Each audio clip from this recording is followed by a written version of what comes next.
Hi, everyone.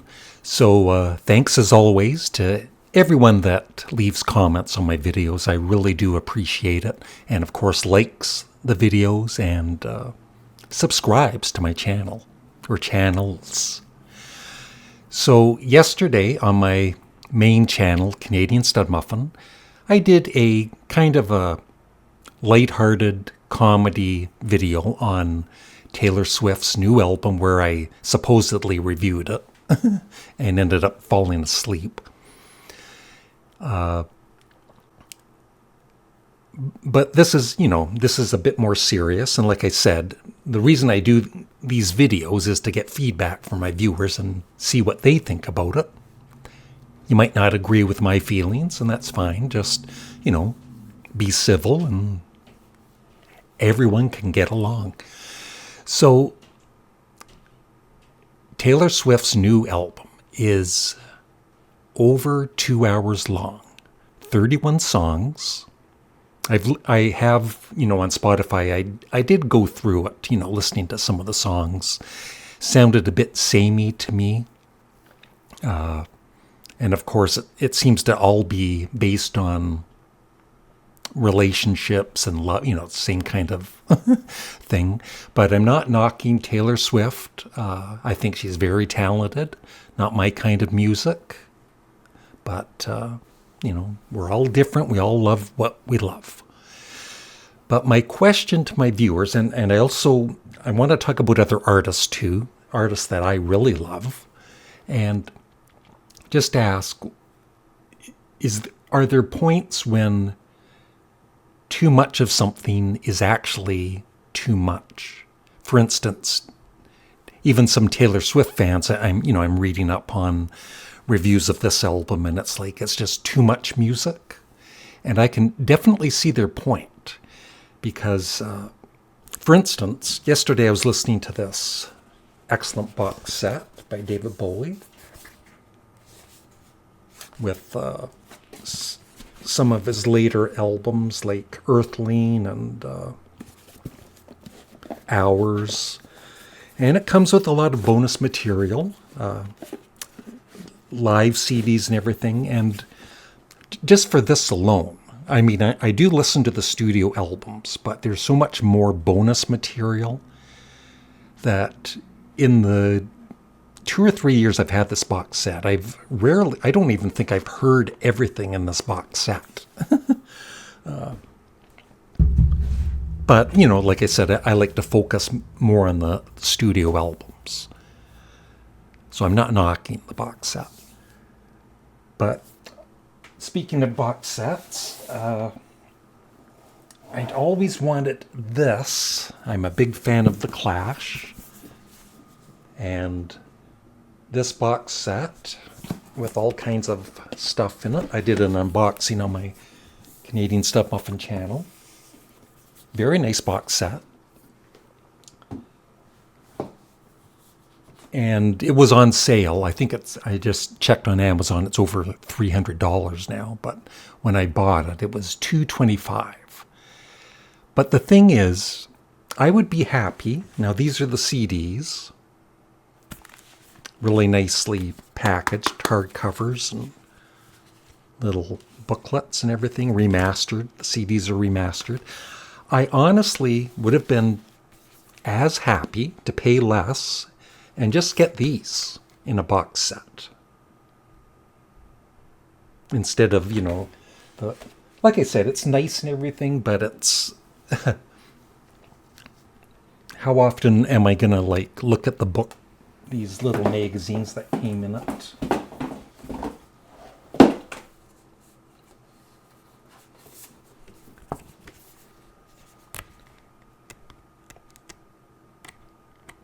They just, year after year, it's going to, the magazines are going to sit in that box set, and I might take them out once every year or two.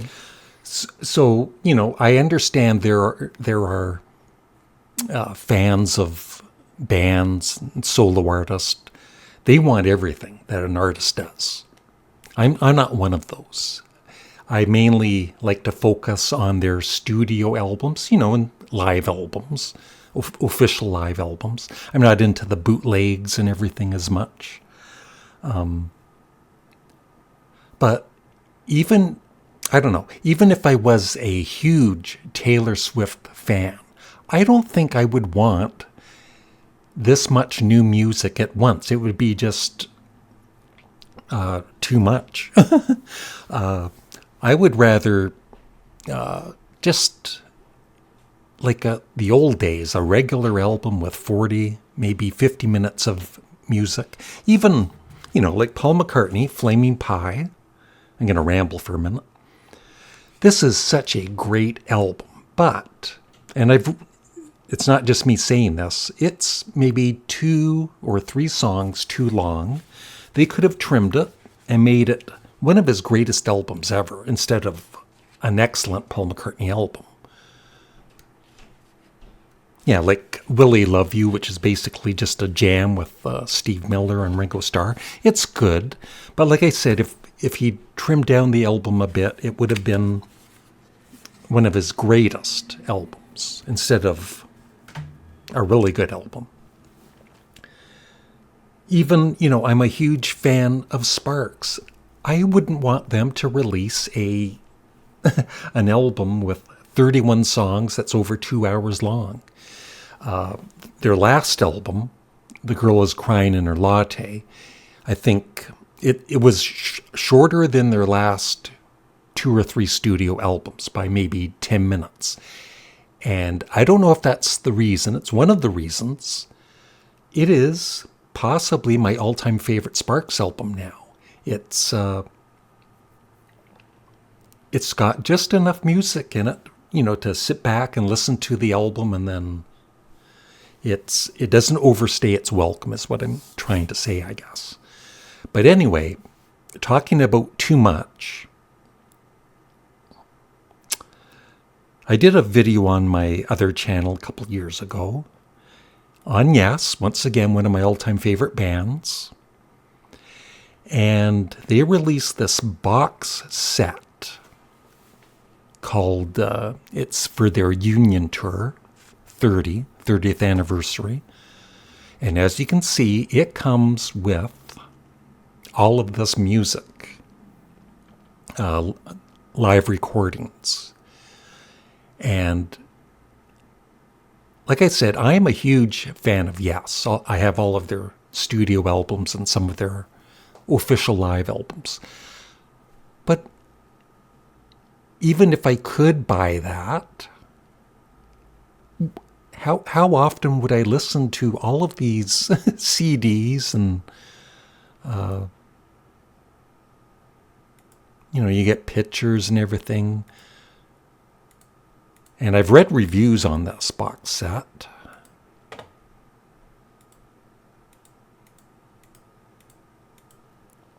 Yeah, okay, so right there. Limited edition, 30 disc deluxe box set. And it comes with DVDs and, it's not just CDs. So yeah, that was in 2021. And as you can see, you get CD times 2 times 3 times 2 times 3 times 3 times 3, double DVD, 3 more CDs, 2 more DVDs, and 3 more CDs, reproduction tour program, 10 band photos and posters. And then reading one of the reviews. Now, this is just one person's opinion. I'm sure some fans love the box set. This is a very impressive looking box set in a metal box, and tons of postcards, posters, concert paraphernalia, and of course 26 CDs, which is a real Yes's fans' ultimate box set. Problem is the DVDs. Half of them are bootleg single camera shot videos and not even good bootlegs. I'm surprised that Yes would even consent to having those videos included in the box set. Not up to their normal, impeccable nature, and certainly not representative of many of their other live DVDs. And then there's other Beatles-related things that are pretty expensive, like the George Harrison trunk for All Things Must Pass, which I've seen, some Beatles fans do unboxings for, and it's fun to watch for sure.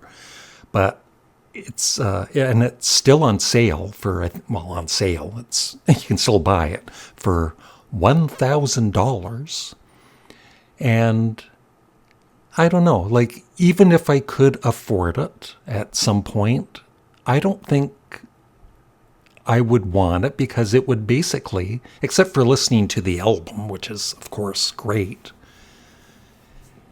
it's just going to be taking up space. I've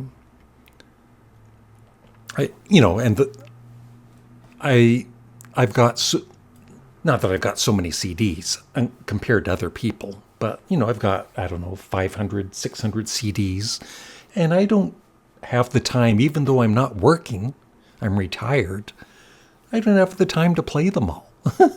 So, something like that Yes box set, it's like, how does anybody have the time to listen to 26 live CDs from one artist? And once again, I'm not complaining. Well, I am, I guess. But if a fan wants to buy something like that, then good for them.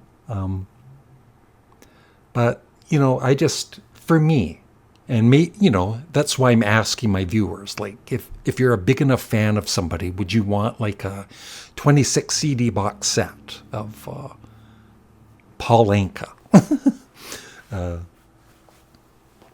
or whoever?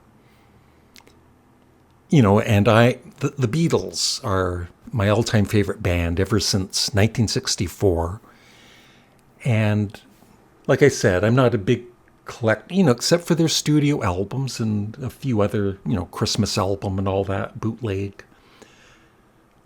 I would never be a big collector of Beatles bootlegs. I'm more focused on what they actually did, in their career with their studio albums. So yeah, I've rambled on enough, but I'm really interested in your thoughts on, like Taylor Swift, is that too much at one time? And even U2 recently, about a year ago, they released that 4 CD of them re-recording their older material. And even when I was a big U2 fan back in the day, I don't know if that would be too much for me even back then, to listen to. So that's it. I've rambled enough. Thank you for watching. Looking forward to some comments, hopefully. Bye.